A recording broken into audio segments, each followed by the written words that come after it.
And it's a good afternoon and welcome to You and Your Business with me, Alec on 103.2 Dublin City FM.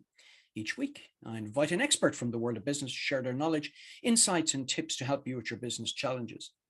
If there's a topic you would like covered, or if you feel you can make a contribution, please email me at yourbusiness@dublincityfm.ie and perhaps we'll be having a chat here one day soon. My guest today is the founder of international training company Monair, which she set up in 2011. She completed her PhD in 2016 and has had 4 papers published in international business journals worldwide. Wow, we'll talk a bit about that. And her work has taken her to more than 40 countries in a career spanning more than 25 years. Fantastic. I'm delighted to welcome Monica Murphy to the You and Your Business studio. Hi, Monica. Hello, Alec. How are you? Thanks for having me. Oh, fantastic. This all sounds really exciting stuff. So I can't wait to get into it. But as you know, I have prepped you on this bit that I will take you back to your last year in school. Were you the person who wanted to go to university? Were you the person who wanted to get into the workforce? What was on your mind? On my mind was certainly getting out of school and getting started with life. I was anxious to take the reins of my own life, and certainly college was on the agenda. I wasn't sure what I wanted to do, so started looking up the newspapers to see what was popular in terms of courses and jobs. Even back then in 1996, there was a lot of talk about computers. So I thought that might be something that would offer me a platform to do something else. But I suppose I'll be honest in that I always wanted to have my own business. I grew up in Manorhamilton in County Leitrim, Right. and there were a family who lived beside us, and the woman used to come and visit her mum. She was, grown up and gone, but she used to come and visit her. And she's always stuck out in my head as being this kind of a glamorous, successful woman that I thought I would like to be like when I was older. And I don't know if she actually owned her own business, but in my head, she did own her own business. And she was a role model visually. She was a role model. And I was like, yeah, whatever she's doing, I want to do that. I didn't know what it was, and I still don't, but here I am. Right. Yeah. That's good. Interesting. You've kind of identified something which is to play a part in your life later. You did some research about the sort of sectors that were going to be relevant for you to get involved in at a very early age. Yeah, I suppose going way back, Alec, I would have been an avid reader. Right. So if I had a problem, say, or if I had a question in life, I would generally tend to read about it, and that's how I would kind of make my mind up about something, would be to try and find out what I could about it in books, or maybe talk to some people as well. But mostly books and magazines were my go-to.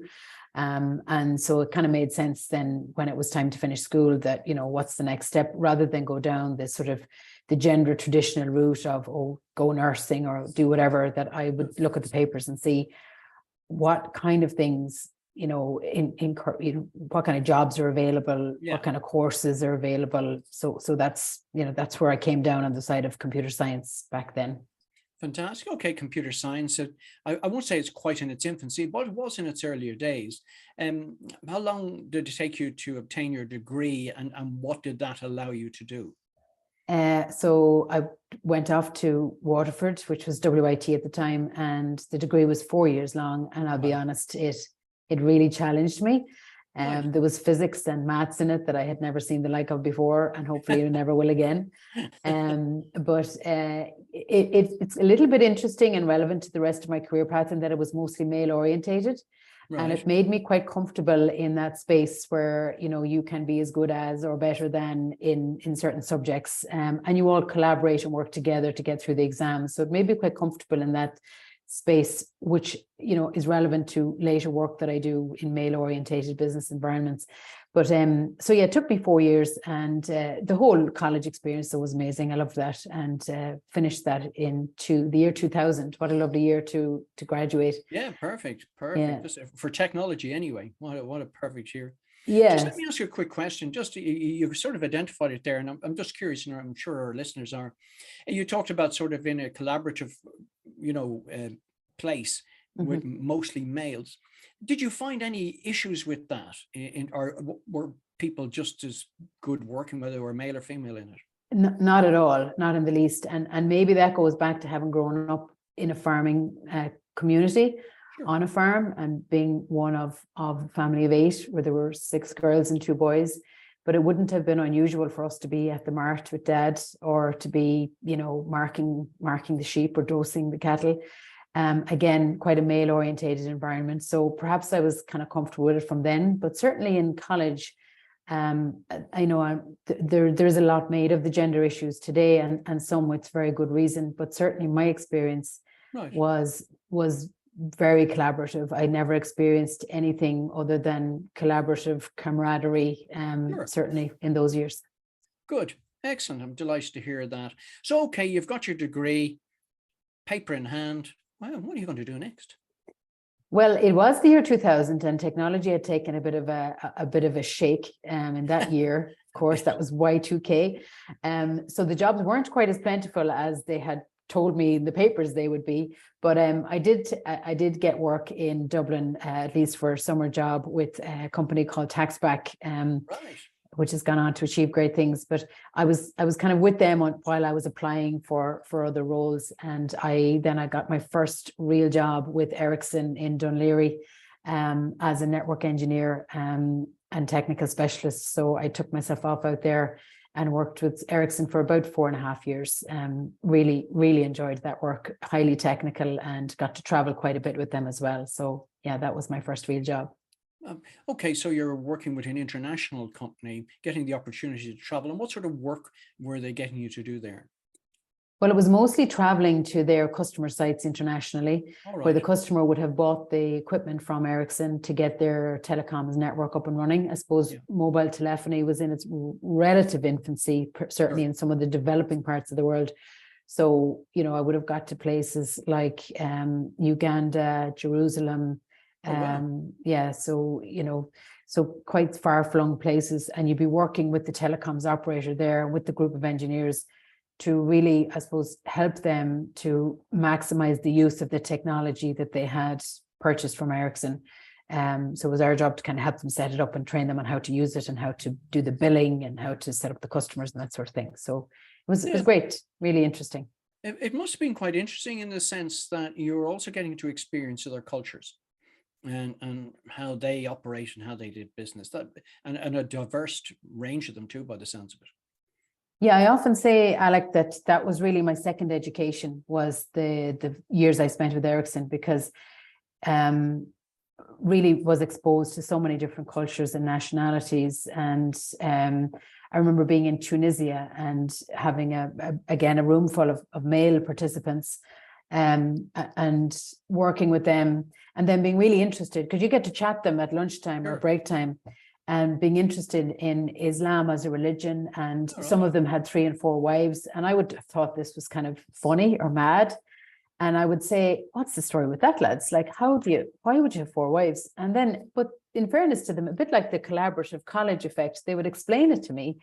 And I was like, well, that actually makes a bit of sense now, because, you know, so, you know, if there's it actually, you know, I won't go into the reasons of it, but then we would go off to... That's a whole program in itself. Then they would say, look, you know, let's take a drive out. So we would go off out to the desert, and they'd show me some of the, you know, the wildlife and their natural habitat. And I remember being dropped back to the hotel one evening, the hotel I was staying at, and I think that was my final day there or whatever. So I went to shake hands with the gentleman who was, you know, the chauffeur or whatever, and he was like, I'm really sorry, I can't shake hands with you because you're not related to me, you're not my wife, you're not a relative.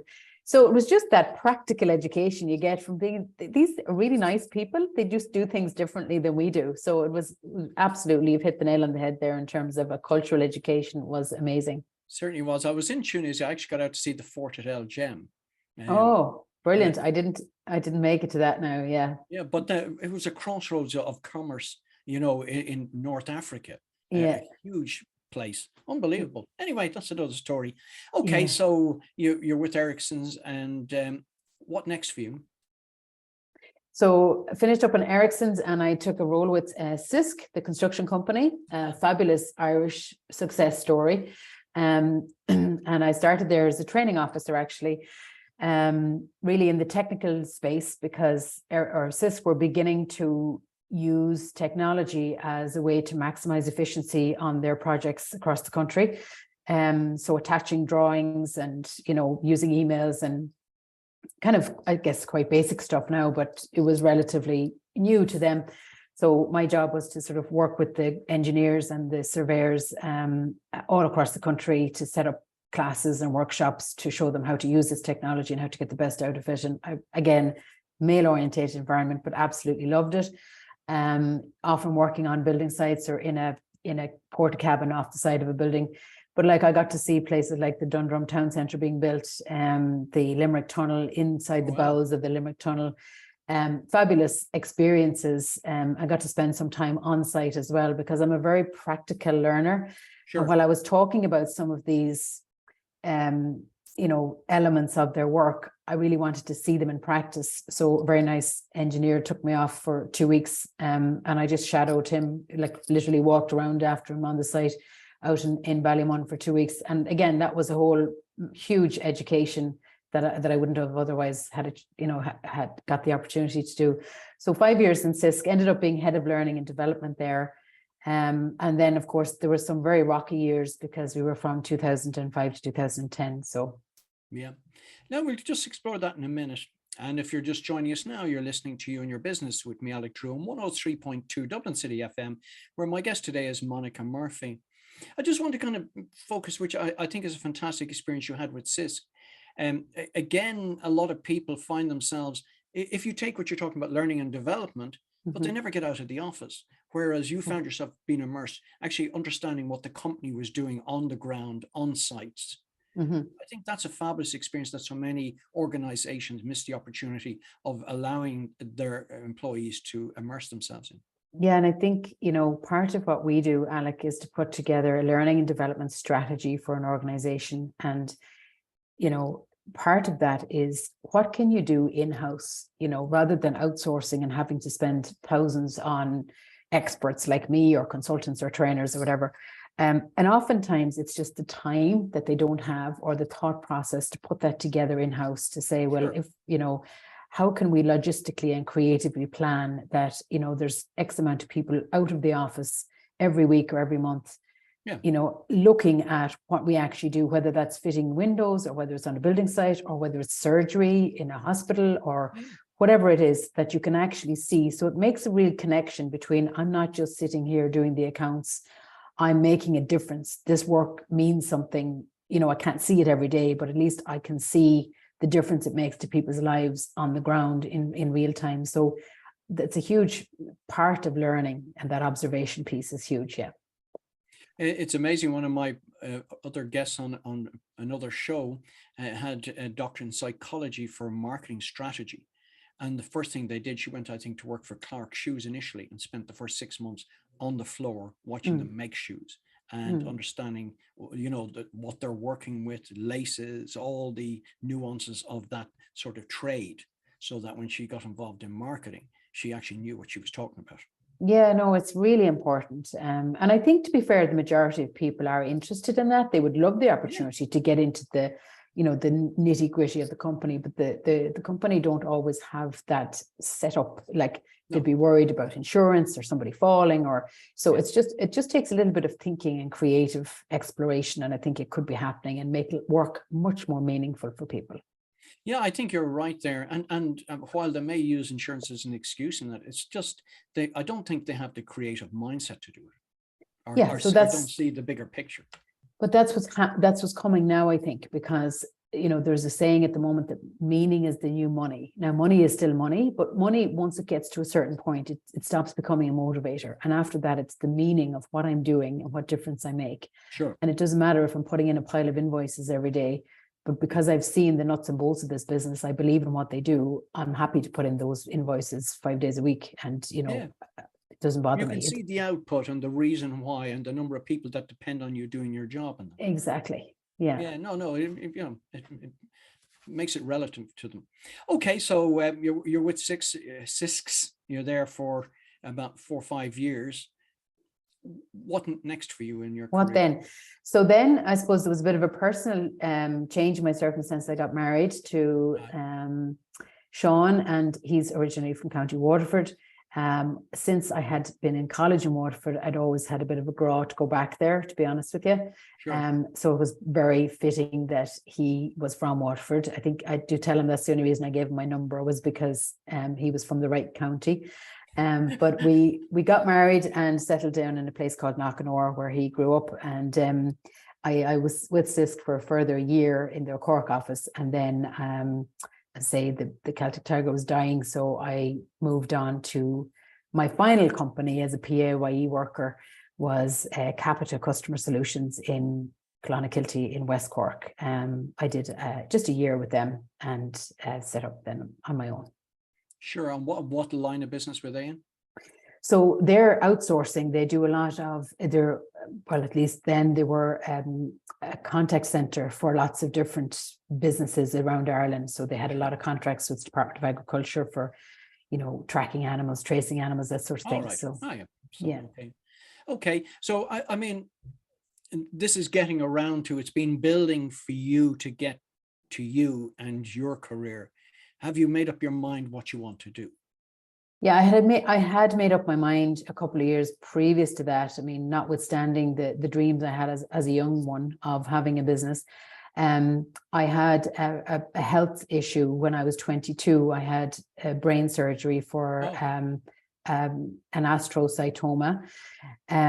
And I remember coming around, waking up after the brain surgery, thinking, really being hit by the reality that life is not a dress rehearsal, and that you can't keep putting off what you want to do because it's comfortable and because you'll do it someday when the kids are reared or when you've got the money or when you've got the time. The reality is you're never going to have those things, in the abundance that you need them to be safe. And if you were a millionaire anyway, or a billionaire now, as you might need to be, why would you be starting a business? Do you know what I mean? So exactly. There's always a reason not to. Exactly. There's always a reason not to. So that really kind of focused me to, right, I'm going to do this and it's imminent. So I suppose I had worked in 3 or 4 decent, really good companies to work for. And I had been kind of picking up the best of what they do. And I had also been observing the not so great behaviors. And so I had this little kind of a blueprint notebook of the type of business I wanted to build that would have the best bits and not have the worst bits. Sure. And even things like the photocopiers in the final days, Alec, I was checking out the photocopiers that break down and photocopiers that don't break down. I was like, well, I need to get myself a Ricoh photocopier, never breaks down. So I have 2 of those in the office, and they're brilliant machines. So it was kind of culminating to this point where I'm gonna make the call. So I did, as I say, I was 32, and I thought, right, it's now or never. And so I left my permanent pensionable job to set up Monair Development Services in February of 2011. Okay, Monair, not a name that kind of comes straight to mind. You obviously had some reason for that name. Tell us about that. I was still working, and I was kind of doing a little bit of research in the evenings about how you would set up a business. I wanted to set up a company as opposed to a sole trader or a partnership or anything else, because I wanted this thing to be alive in 100 years' time. I was ambitious for it. I am ambitious for it. I wanted it to be kind of the Sisk of training and development, if you like. So, so I filled in all the forms, and I thought, a bit like the NCT, I'll send them to the CRO rather than pay an accountant to do it right first time. I'll just do it myself. I'll send it in and they'll send it back to me and say, this is wrong. And then I'll send it to an accountant and I'll get it done that way. Fortunately or unfortunately, I don't know, they rang one day to say, everything is fine with your form. Your business is ready to set up. You will send you out the CRO number. The only thing is you haven't given it a name. And I hadn't given it a name, of course, on purpose, because I didn't think it was going to go through. And I hadn't really thought of a name. So I was looking around my office, my home, in a sort of fit of panic, going, what am I going to call it? I didn't want to let the moment go, because I thought they won't take me seriously. They'll think she doesn't know what she's at. She hasn't got a name. So I'm looking around, and my eyes landed on this like little plaque with my name on it that my sister had got me some years previously, I think, for my graduation. And it had said, Monica comes from the Greek word monair, which means to advise. So I said, I'll call it Monair Development Services. There we go. That's it. Well, I must say it's a lovely story, because there is certainly, the gods were looking down on you because of all names you could have picked. Could you find something more relevant for the sort of business you were going to set up? Yeah, and I've thought about it a lot since, and I've thought, should I have put training and development, or is it too broad? But actually, what the company has ended up delivering is broad enough to capture development services. It's not just training. We do a lot of strategy work as well.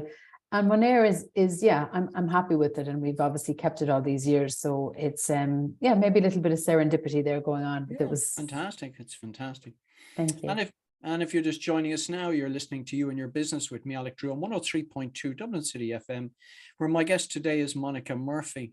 Oh, wow, what a great story about Monair. All right, so you've thrust yourself into the world of business, but you've only seen it from the corporate side. So what are the sort of steps you're going to have to take to get you on the road to making this successful for you?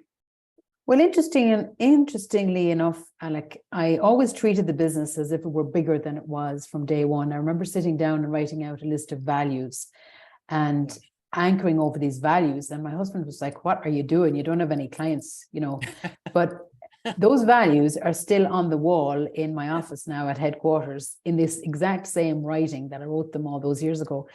And so I've always behaved, or tried to get the business to behave, as if it were older and bigger than it were, to kind of keep it stretching ahead as opposed to trying to do the best it can.